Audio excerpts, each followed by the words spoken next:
अच्छा चू, मैं चलती हूँ। दोबारा आना। हाँ मैं तो आती रहूंगी, लेकिन कल तू भी मेरे घर आना। गोविंदा के बाबा के स्वर्गवास के बाद मैंने कभी इस वाड़े से बाहर कदम नहीं रखा है। मैं कुछ नहीं सुनने वाली। वैसे भी तेरे दादा तो यहाँ है नहीं, तो तुझे कोई रोकने वाला भी नहीं है। अभी हाल ही में हम तीनों की मुलाकात दोस्त की शादी में हुई और बातचीत के बाद हमें यह एहसास हुआ कि हम तीनों एक सा महसूस कर रहे हैं। कुछ तो कमी है जिसकी वजह से हम खुश नहीं हैं। और सच तो यह है साईं कि बीतते समय के साथ साथ हमारी जिंदगी में एक अकेलापन सा भरता जा रहा है। साईं, आप हमें बता सकते हैं कि ऐसा क्यों हो रहा है हमारे साथ? सिर्फ इसका जवाब जानने के लिए तुम लोग इतनी दूर यहां मेरे पास आ गए? जी साईं, शादी में हमारी मुलाकात शिरडी के एक लड़के से हुई थी जो अपने मामा के साथ वहां आया था। उसका नाम केशव, हाँ केशव था। हाँ साईं, उसी ने आपके बारे में बताया। उसने कहा सिर्फ और सिर्फ आप ही हमारी उलझनों को दूर कर सकते हैं। और इसलिए साईं हमने फैसला किया कि घर जाने के पहले आपसे मिलकर जाएं और हमारी जिंदगी में जो खुशियां खो गई हैं उन्हें वापस पाने का मूल मंत्र आपसे लेकर जाएं। हाँ साईं, नहीं तो वापस जाकर फिर से वही 99 के चक्कर में लगे रहेंगे और उससे हमें वो खुशी नहीं मिलेगी जिसकी हमें तलाश है। दूंगा, तुम्हारे प्रश्नों के उत्तर जरूर दूंगा, और उससे पहले तुम्हें मेरी एक काम में मदद करनी होगी। जरूर साईं, बताइए क्या कर सकते हैं हम आपके लिए? खाना बनाना होगा।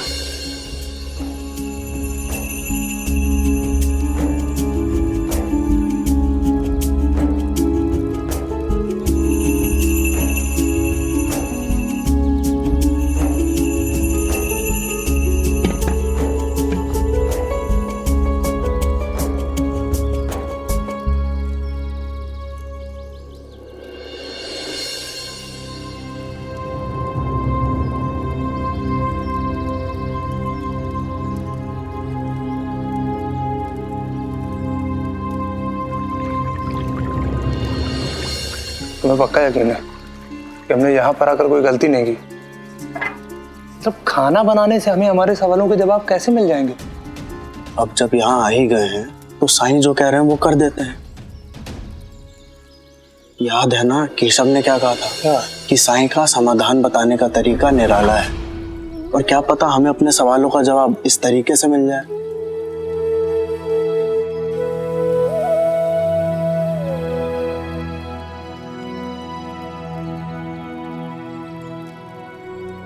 ये लो, सब्जी काटो।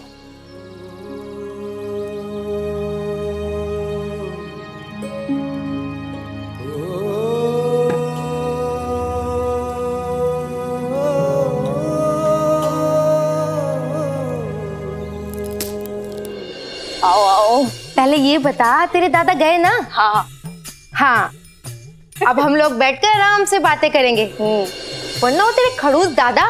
वृंदा, अरे इसमें मैंने क्या गलत कहा? वो तेरे भाई है, इसका मतलब ये तो नहीं है कि सच को सच नहीं मानेगी। बहुत सालों के बाद तेरे बाड़े में घुसने का मौका मिला है। हाँ जरा देखूं तो तेरे बाड़े में क्या क्या बदला है। ये तख्त अभी तक यहीं का यहीं है, और ये वही पुरानी खाट है ना? और इन दीवारों का रंग वैसा का वैसा ही है। अरे बाप रे, ये अभी तक यहीं पर है। सारा सामान पुरानी वाली जगह पे रखा हुआ है, यहाँ तक कि किसी भी सामान की जगह बदली नहीं है। वो क्या है ना, दादा को बदलाव बिल्कुल पसंद नहीं है ना, इसीलिए। अब समझी, बदलाव तो तब आएगा जब उसके लिए पैसे खर्च करने होंगे, और तेरे दादा तो सिर्फ लेना जानते हैं, देना तो उनके शब्दकोश में है ही नहीं। वो कहावत थी ना, चमड़ी जाए तो जाए लेकिन दमड़ी ना जाए। वृंदा, इनसे मिलो, ये है मेरी वैनी, रुक्मिनी वैनी। प्रणाम। प्रणाम। माफ कीजिए बहिनी, वो क्या है ना कि मुंह फट्टू, बोलने से पहले कुछ सोचती नहीं हो। कोई बात नहीं, आप लोग खाइए ना, मैं गोविंदा को कुछ खिला देती हूँ। लो लो खाओ।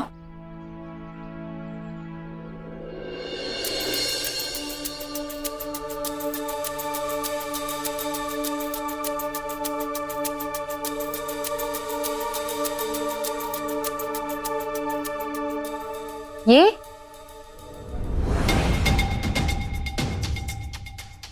मेरे पति की तस्वीर है। आज उनकी 9वीं बरसी थी ना।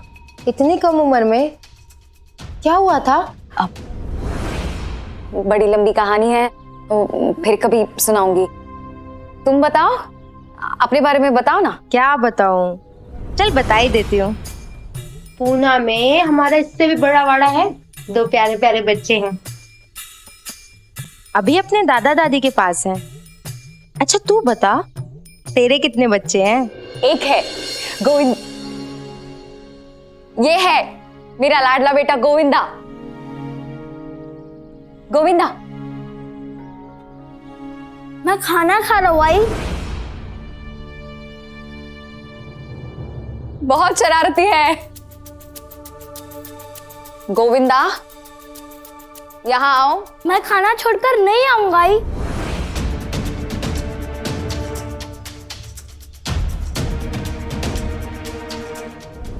पकोड़े खाओ ना।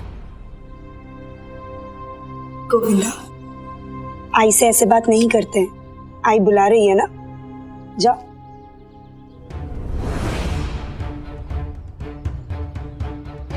अरे खाओ ना। गोविंदा मेरा बेटा। गोविंदा, बहुत प्यारा बच्चा है। हो गया ना? हाँ? खुश? अब मैं जाऊं मामी जी के पास? जाओ जाओ।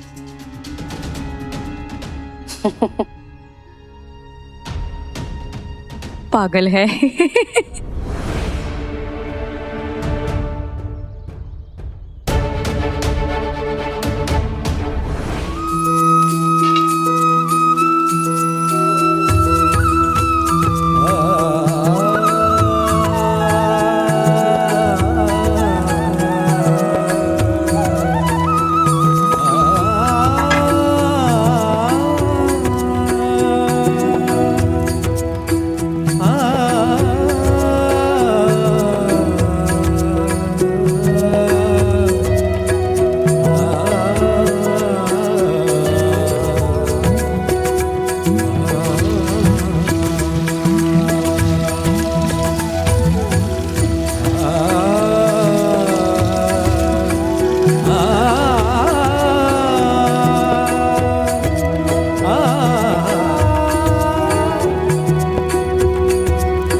मन में साई के क्या है कौन जान पाए।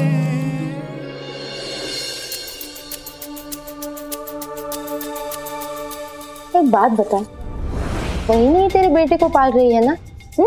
गोविंदा की देखरेख वही कर रही है ना? क्योंकि जहां तक मैं तुझे जानती हूँ, तुझे तो बच्चे पसंद नहीं थे। मेरी सलाह माने की चीज, आज जो तेरे हालात है ना, उसके हिसाब से तुझे भविष्य के लिए बहुत सावधान रहने की जरूरत है। मैं समझी नहीं। जरा अपने बारे में सोच। देख, कहना नहीं चाहिए, लेकिन तू मेरी सहेली जो है, और मुझे तेरी फिक्र भी है, इसलिए कह रही हूँ।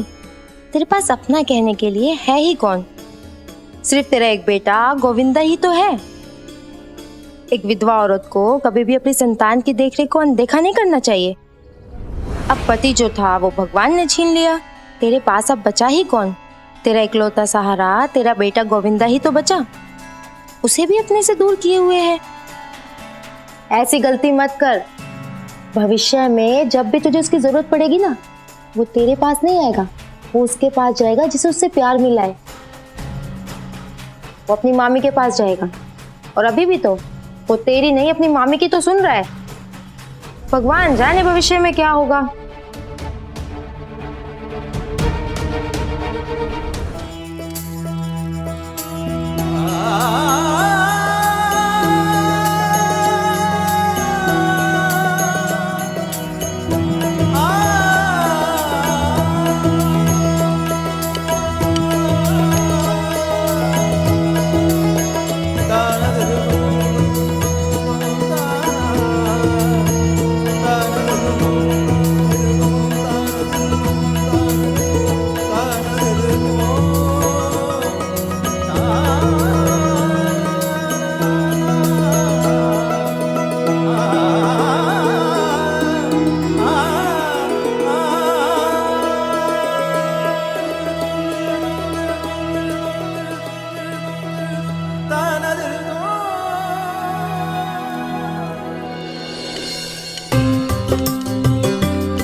लो साईं, तुम्हारे कहे अनुसार हम थालियां लेकर आ गए।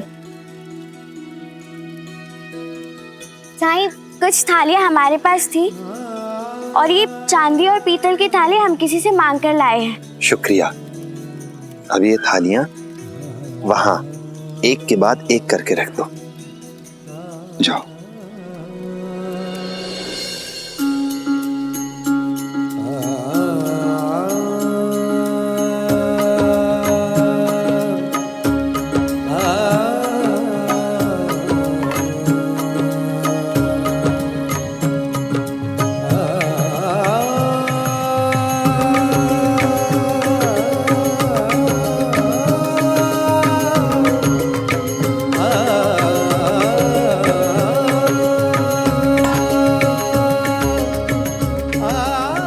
हो गया साईं। यहां आकर खड़े हो जाओ। जी साईं।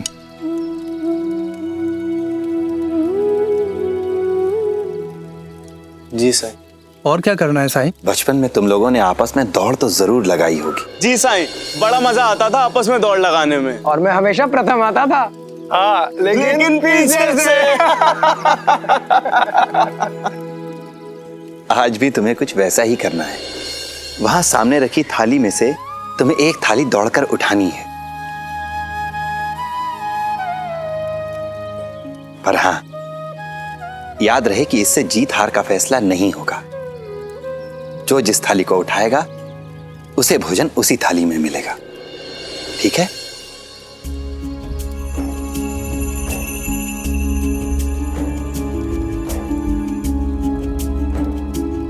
इस चांदी की थाली को तो मैं ही लेके रहूंगा।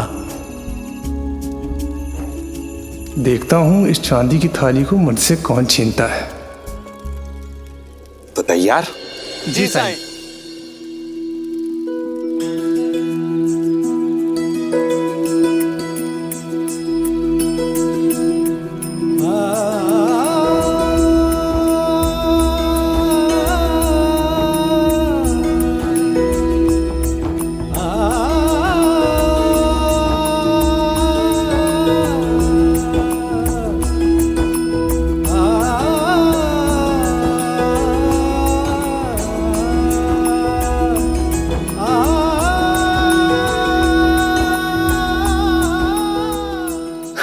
ले, वरना रोता रहेगा। हमने थाली ले ली साईं। तो खाना खाने बैठ जाओ। आओ।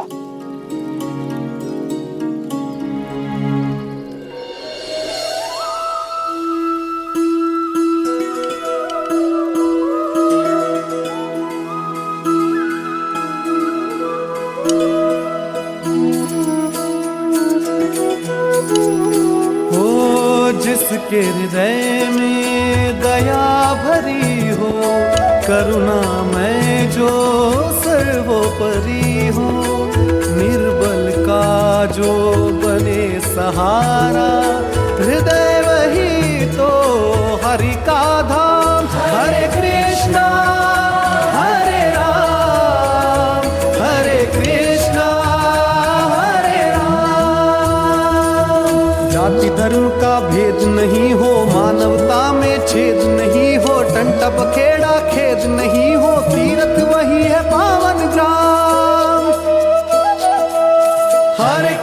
हरे कृष्ण हरे राम।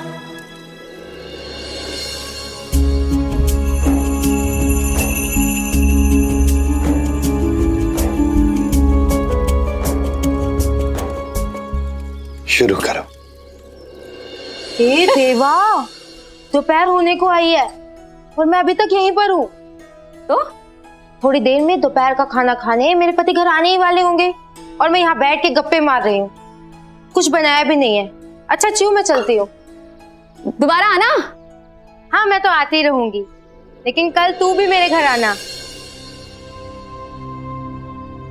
अरे मैं कैसे आ सकती हूँ? गोविंदा के बाबा के स्वर्गवास के बाद मैंने कभी इस वाड़े से बाहर कदम नहीं रखा है। क्या बात कर रही है? लेकिन क्यों? क्योंकि नहीं रखा है। अब दादा को पसंद नहीं है कि मैं कहीं आऊं जाऊं। वैसे मैं ज्यादा रीति रिवाज नहीं पालती, मगर कुछ चीजें हैं जो दादा के लिए। मैं कुछ नहीं सुनने वाली, कल तुझे आना ही होगा। वैसे भी तेरे दादा तो यहाँ है नहीं, तो तुझे कोई रोकने वाला भी नहीं है, ना ही तुझे किसी से अनुमति लेनी है। अच्छा, अकेली नहीं आ सकती ना? तो ठीक है, कल मैं खुद आऊंगी और तुझे अपने साथ अपने घर ले जाऊंगी। तू बस तैयार रहना, मैं चलती हूँ। वृंदा, वृंदा, मैं कुछ नहीं सुनने वाली, बस तैयार रहना। अरे मैं कैसे घर से बाहर जा सकती हूँ? वो देख चिड़िया। कहाँ? भूख कड़ी रहेगा तू। बचपन में भी मेरी थाली से उठाकर ऐसे मीठा खा लेता था, पेटू कहीं का। अरे ये क्या कर रहा है? अभी भी सब्जी नहीं खाता क्या? हाँ, नहीं खाता। अब तो तुझे ये भी याद होगा कि तू मेरे घर आकर आई से कैसे मेरी शिकायत किया करता था कि मैं अपनी सब्जी गाय को खिला देता हूँ, याद है?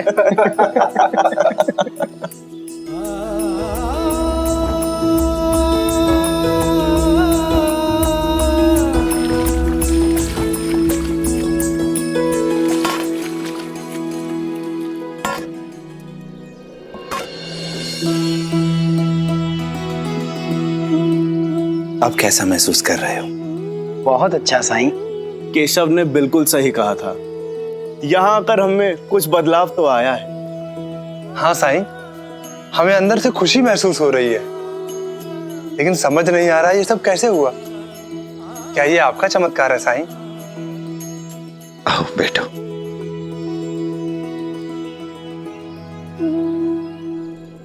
सच तो ये है कि मैंने कुछ नहीं किया है। मैंने तो सिर्फ तुम्हें साथ समय बिताने का मौका दिया, बस। और देखो क्या हुआ। जब तुम सब साथ मिलकर सब्जियां काट रहे थे, कितने खुश थे तुम, जीवन के हर पल का आनंद ले रहे थे। लेकिन जैसे ही मैंने तुमसे थालियां उठाकर लाने के लिए कहा, तुम सबके मन में प्रतिस्पर्धा की भावना आ गई। दूसरे के सामने खुद को श्रेष्ठ साबित करने का भाव आ गया। पर ऐसा हुआ क्यों?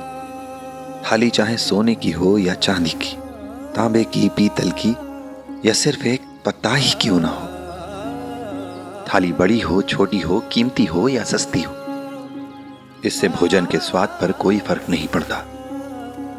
पर अक्सर हम थाली पर ही अपना ध्यान केंद्रित करते हैं। भोजन के स्वाद को, उसके जायके को भूल जाते हैं। हम ये भूल जाते हैं कि हमारे लिए भोजन महत्वपूर्ण है, ना कि थाली। और इन्हीं थालियों की आपाधापी में हम अपनों से, अपने परिवार से, अपने दोस्तों से, उन लोगों से बहुत दूर हो जाते हैं। उन लोगों के लिए समय नहीं निकाल पाते जिनसे मिलकर हमें सच्ची खुशी मिलती है, जो सच में हमसे बहुत प्यार करते हैं। फिर एक समय ऐसा आता है जब हम अपने आप को बहुत अकेला महसूस करते हैं। असुरक्षा की भावना हमारे अंदर जन्म ले लेती है। इसलिए याद रखो,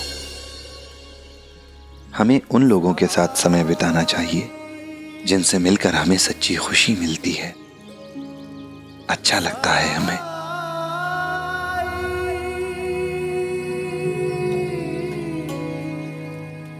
अब कल्पना करो कि ये जीवन एक भोजन है और नौकरी, पैसा, समाज में इज्जत, रुतबा, ओहदा, धन, दौलत, संपत्ति, ये सब अलग अलग तरीके की थालियां हैं। पर हम में से अक्सर लोग थालियों पर ही ध्यान केंद्रित करते हैं। वो जीवन का स्वाद लेना, उसका जायका लेना भूल जाते हैं। अच्छा, एक बात ईमानदारी से सोचो और जवाब दो। बीते वर्षों में तुम लोगों ने एक दूसरे के लिए कितनी बार समय निकाला, या कितनी बार एक दूसरे से मिलने के लिए, साथ समय बिताने के लिए विचार किया तुमने?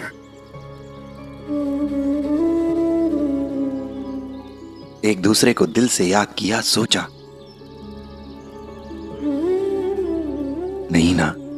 और जब कभी भी ऐसा सोचा होगा तो हमेशा कोई जरूरी काम आ जाता होगा।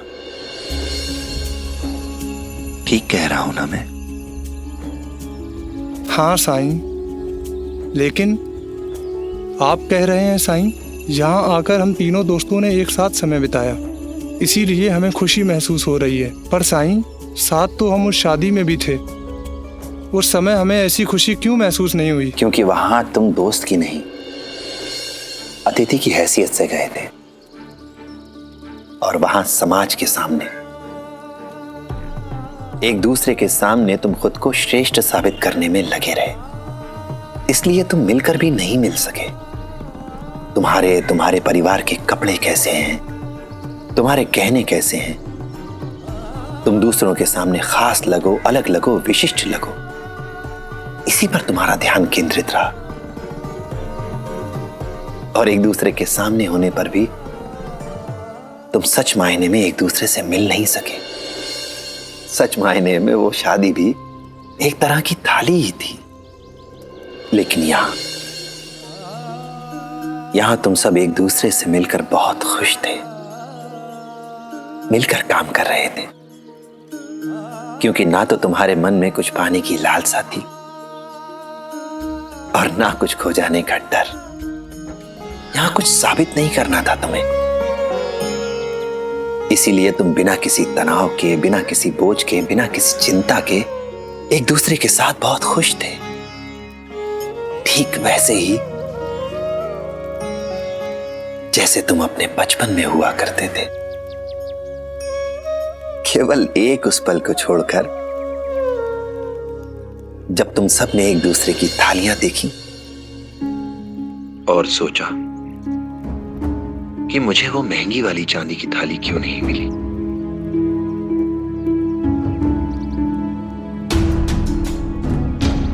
कर्म करने के लिए मना नहीं कर रहा हूं, प्रतिस्पर्धा या परिश्रम करने के लिए भी मना नहीं कर रहा हूं मैं, पर महत्वाकांक्षा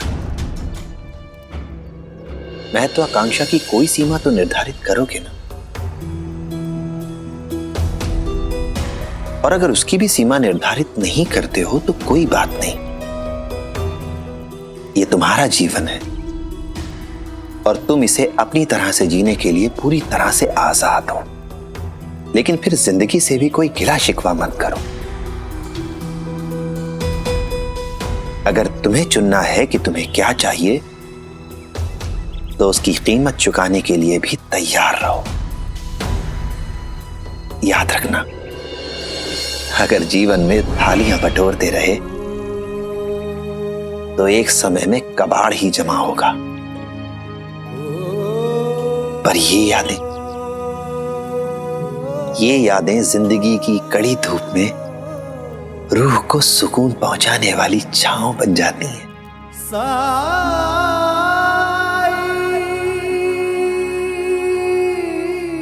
साईं, धन्यवाद।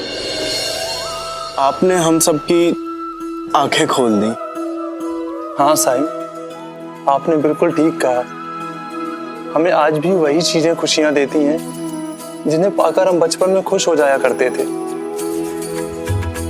जिनसे हम प्यार करते हैं, उनके साथ समय बिताना, उनके साथ हंसना, उनके साथ काम करना ही तो हमें खुशियां देता है। और हम तो इसे ही बेमतलब समझ बैठे थे। दरअसल यही तो हमारे लिए मायने रखता है। शुक्रिया साईं, आपने हमें खुश रहने का मंत्र दे दिया। हमें हमारे सभी सवालों के जवाब मिल गए। राम जी भला करे। मेरे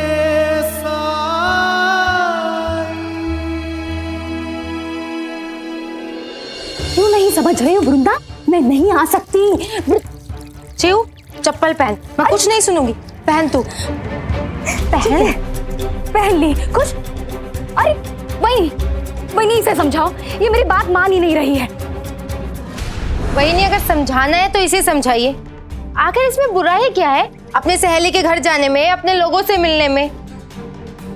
इतने सालों में दुनिया कहां से कहां पहुंच गई, लेकिन शिरडी अभी भी वहीं के वहीं पुराने विचारों में फंसा हुआ है। हाँ, लेकिन यही सच्चाई है। हम जहाँ रहते हैं वहाँ के रीति रिवाजों का तो मान रखना ही पड़ेगा ना। यहाँ के लोग शहर के लोगों की तरह खुले विचारों के नहीं हैं। पता नहीं क्या सोचेंगे जब वो च्यूताई को वाड़े से बाहर देखेंगे। कैसी प्रतिक्रिया करेंगे, कैसी बातें करेंगे?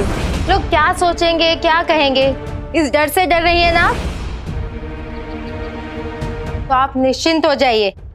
लगता है आप भी इस वाड़े से बाहर नहीं निकलती।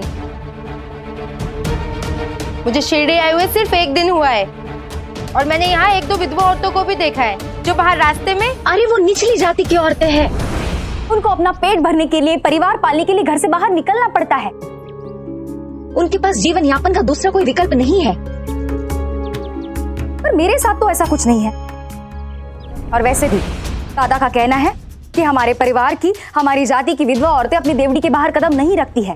तो तू अपने दादा से डर रही है?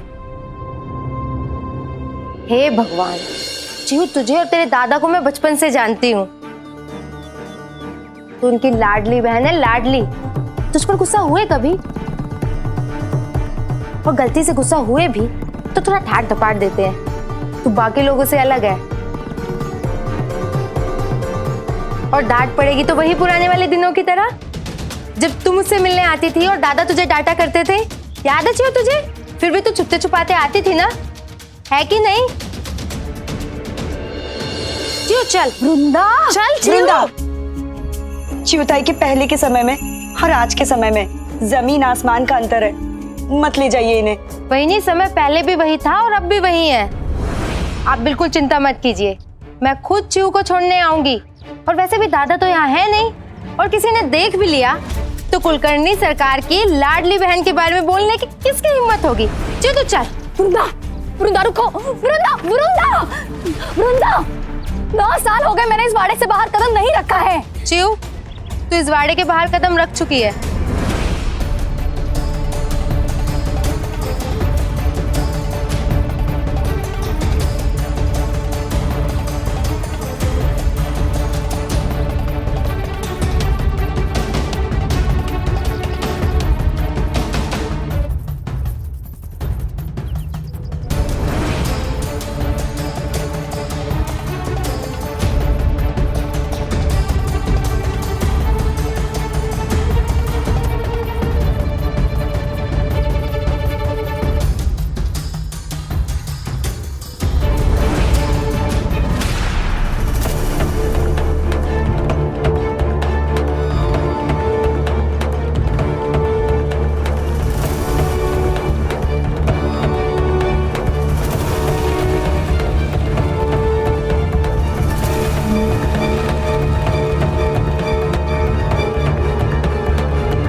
ये वृंदा समझ क्यों नहीं पा रही है? बचपन में एक बच्चे का नियम तोड़ना और एक विधवा का नियम तोड़ना दोनों में जमीन आसमान का अंतर है। भगवान ना करे ये बात सरकार को पता चले, वरना अनर्थ हो जाएगा।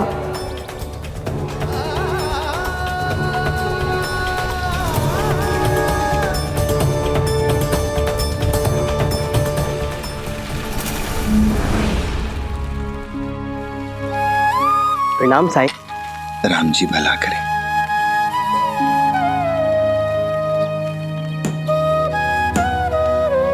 भिक्षाम दे। प्रणाम साईं। राम जी भला करे। मैं अभी आई।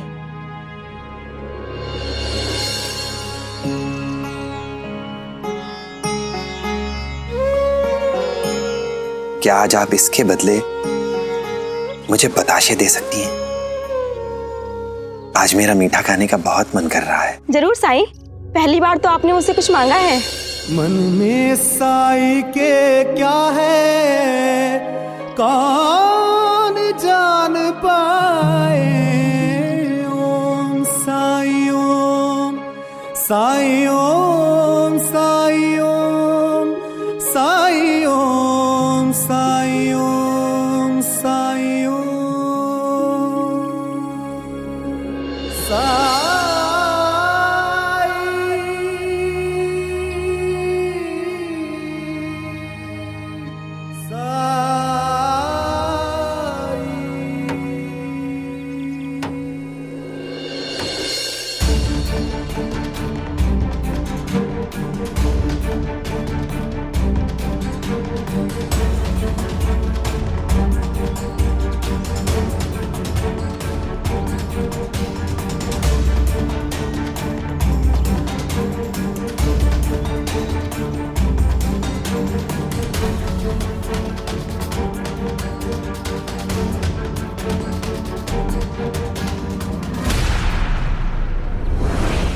मैं बेवजह तो नहीं घबरा रही थी।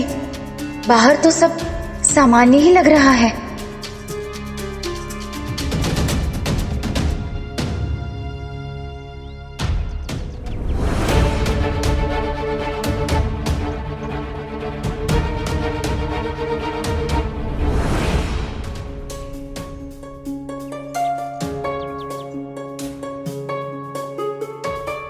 अरे देवा, शिरडी तो आज भी वैसी की वैसी ही है।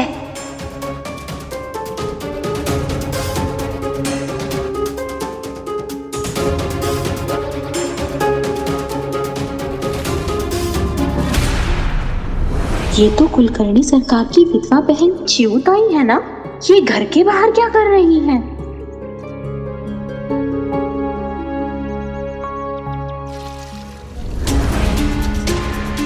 अरे, सरकार की बहन क्यों घर से बाहर? वैसे तो सरकार बड़े नियम वाले हैं, पता नहीं आज अपनी विधवा बहन को घर से बाहर कैसे निकलने दिया। अरे क्या इधर उधर देख रही है? जल्दी चलना। वैसे भी मुझे तुझसे बहुत सारी बातें करनी है और तुझे बहुत सारी बातें बतानी है। चलना।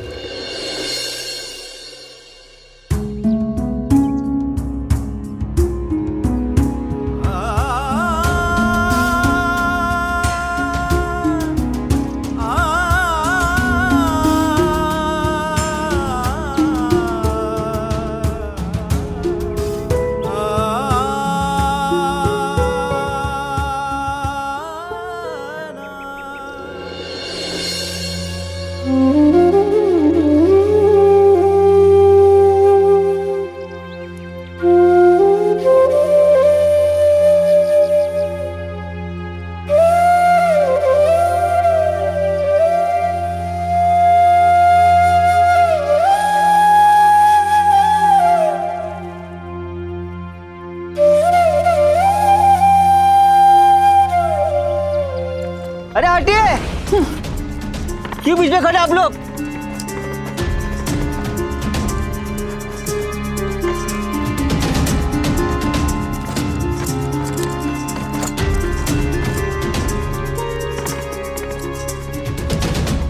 अरे अरे अरे, कहाँ बीच रास्ते में खड़े आप लोग?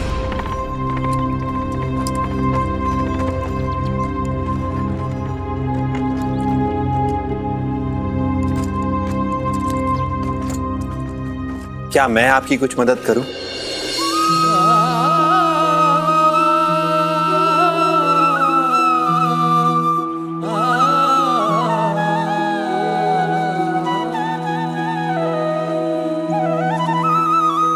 मेरा हाथ थाम लीजिए।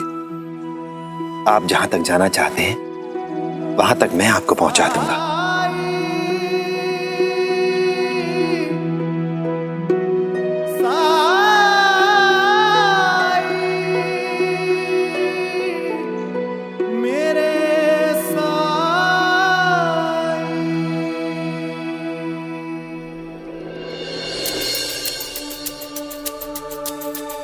इतनी सारी साड़ियाँ? तू शिरडी में हमेशा के लिए रहने आई है क्या? अरे नहीं रे, बस पाठशाला का निर्माण होने तक रहूंगी यहाँ। फिर इतने सारे कपड़े? अब क्या करूं, आदत से मजबूर हूँ। कपड़ों और गहनों का बड़ा शौक है मुझे। ये देख,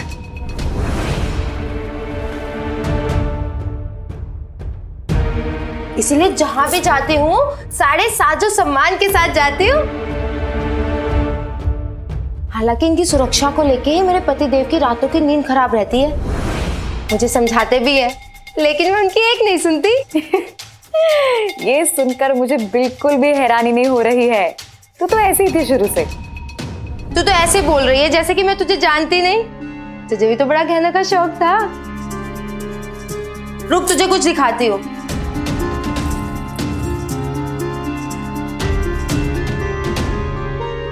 ये देख,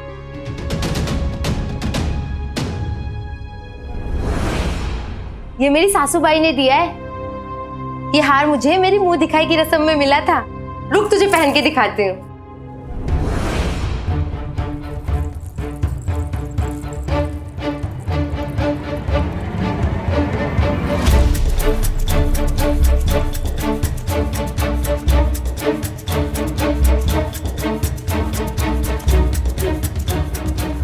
तुम्हारी ये जुल्फे, इन्हें खुले रहने दिया करो।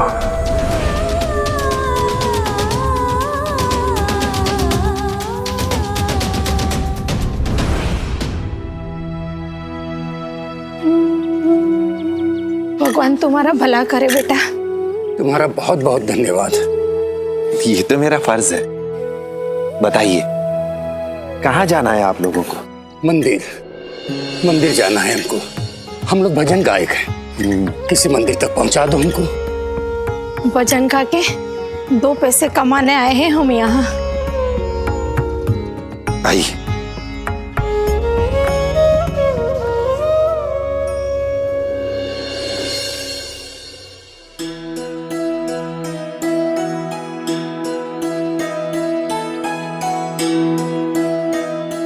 ये लीजिए, आ गया आपका मंदिर। शुक्रिया बेटा। कुछ और जरूरत हो तो मुझे बताइएगा। नहीं नहीं बेटा, तुमने हमारे लिए बहुत किया है। अब तो ये हम पर निर्भर करता है कि हम अपने लिए स्वयं क्या कर पाते हैं। थोड़ी देर बाद आपसे फिर मिलूंगा। बेटा, तुम्हारा नाम क्या है?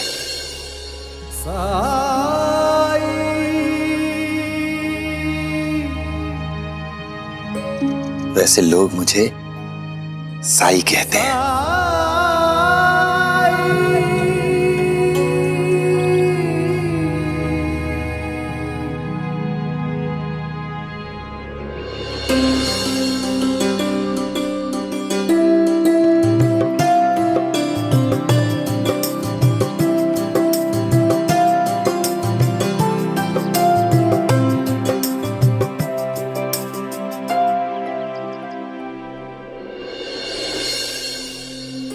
और ये देख, है ना सुंदर? सुंदर है।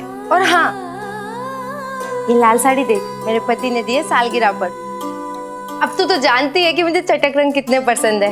क्या तू विश्वास कर सकती है कि शिरडी की ये वृंदा जो कभी तेरे पुराने कपड़े और उतरन पहनती थी, आज उसके पास अब तो इतने सारे गहने और साड़ियां हैं। मैंने तो कभी सपने में भी नहीं सोचा था कि इतना सब कुछ होगा मेरे पास।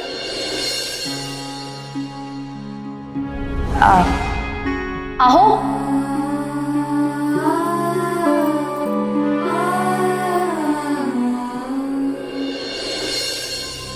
और तुझे पता है चिऊ, मेरे पति को ना उपहार देने की बहुत आदत है, हमेशा गहने और साड़ियां लाकर देते रहते हैं। अगर तुझे इन साड़ियों में से कुछ चाहिए तो तू ले जा।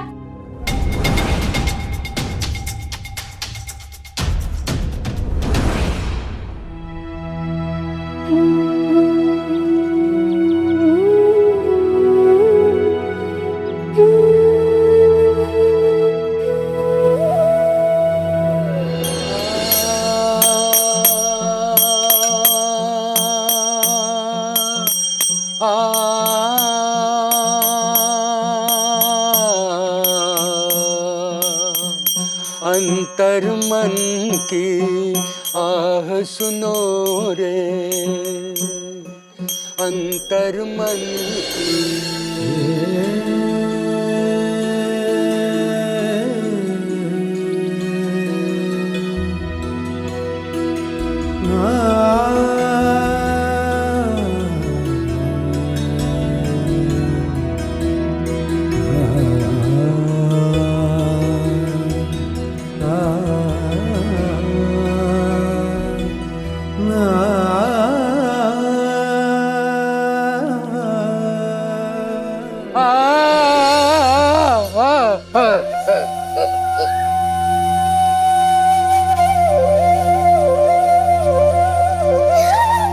रोइए मत, उम्मीद मत छोड़िए।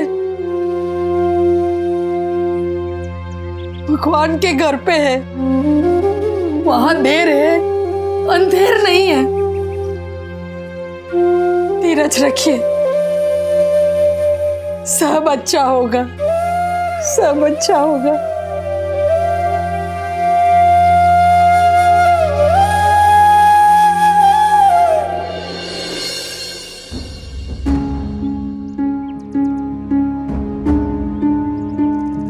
साईं, मुझसे इनका दुख देखा नहीं जा रहा। ये लोग इसलिए रो रहे हैं क्योंकि आज इन्हें किसी ने भी पैसे नहीं दिए हैं। मैं आज अपनी सारी कमाई इन्हें दे देती हूँ। नहीं लक्ष्मी, ऐसा बिल्कुल मत करना। ये स्वाभिमानी है, भीख नहीं चाहते, ये अपनी प्रतिभा से पाना चाहते हैं। तो फिर हम इनके लिए कुछ नहीं कर सकते? ऐसा किसने कहा?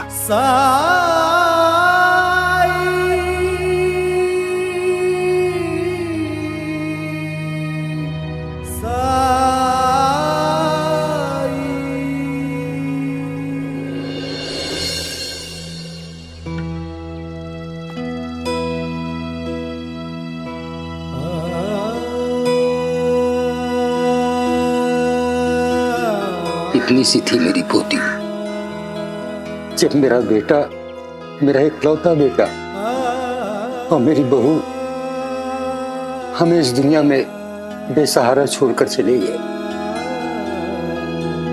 अब तो पोती बड़ी भी हो गई है, 1-2 साल में उसकी शादी भी करना है। लेकिन शादी में बहुत पैसा खर्चा होता है, उसकी शादी में कोई कमी ना हो, इसलिए हम पैसे इकट्ठा कर रहे हैं। इस उम्र में गांव-गांव घूमकर मंदिरों में भजन गाकर पैसे इकट्ठा कर रहे हैं, ताकि शादी में कोई कमी ना रह जाए। हम बहुत गरीब हैं साईं, एक एक पैसा हमारे लिए अहमियत रखता है। इसीलिए हम लोग हर जगह पैदल सफर करते हैं, ताकि ज्यादा से ज्यादा पैसा बचा पाएं। इतने सालों की मेहनत के बाद भी हम वो रकम नहीं जोड़ पा रहे हैं जो शादी के लिए पर्याप्त है। गायकी एक बेहतरीन विधा है जिसमें गाने वाले के मन को गाकर तृप्ति मिलती है और सुनने वाले के मन को सुनकर। पर गायकी में यह महत्वपूर्ण है कि गायक जो कुछ भी गाए उसे दिल से गाए, मन से गाए, तभी उसकी आवाज श्रोता के मन को छू पाती है, सुनने वाले के दिल में उतर पाती है। इसलिए आप जो कुछ भी गाएं वो ये सोचकर ना गाएं कि आपको पैसे कमाने के लिए गाना पड़ रहा है, बल्कि इसलिए गाएं कि आपको अपने जज्बात सुनने वाले के दिलों तक पहुंचाने हैं, उनके मन को छूना है आपको। तभी तो लोगों से नाता जुड़ेगा।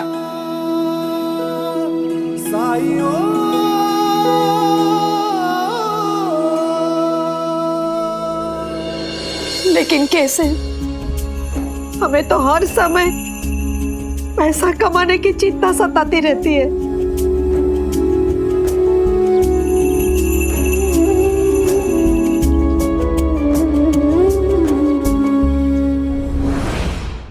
धार्मिक वीडियो सबसे पहले देखने के लिए हमारे चैनल को सब्सक्राइब करें और बेल आइकन दबाएं।